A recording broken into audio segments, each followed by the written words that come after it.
Hello everybody. So just going to kind of share some musings that I have. I run across things that I find really interesting that pertain to yoga, but maybe are not quite into yoga, but they are.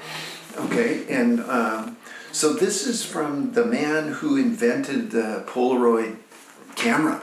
He says, when Arthur Ashe plays tennis, his purpose each day is to play the game in a way that he has never played it before.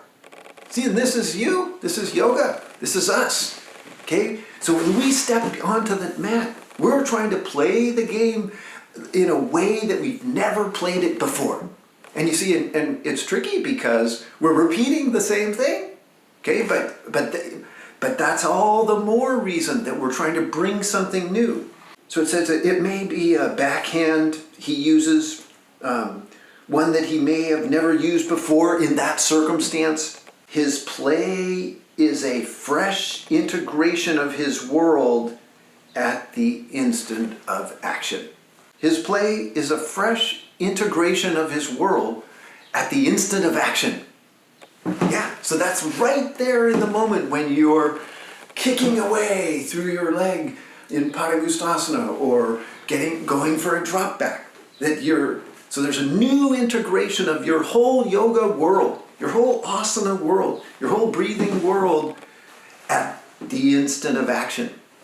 Okay, and then he goes further and says that, so a really great scientist, and you can say a great scientist, a great athlete, a great musician, a great yogi, has the whole past at his disposal. At any instance, he is rebuilding the world molecule by molecule in his subconscious.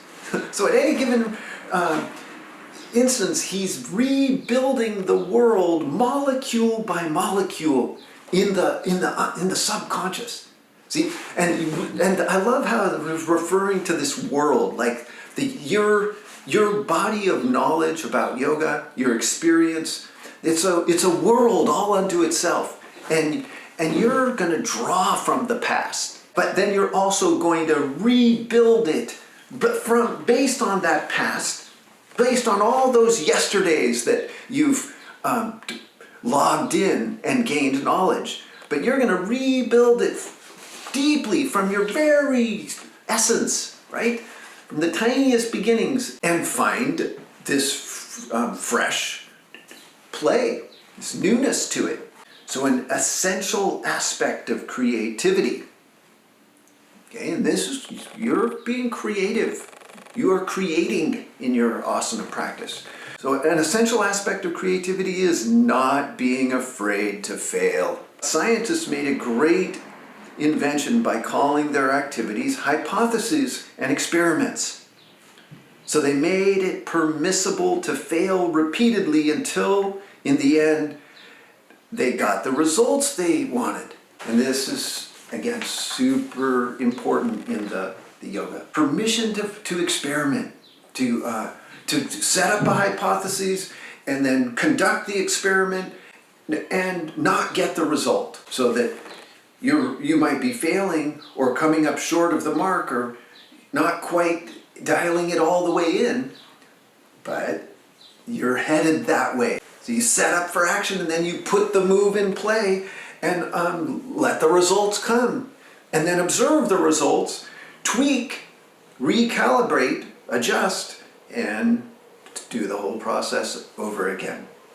Hopefully that will inspire your practice. It definitely inspires mine.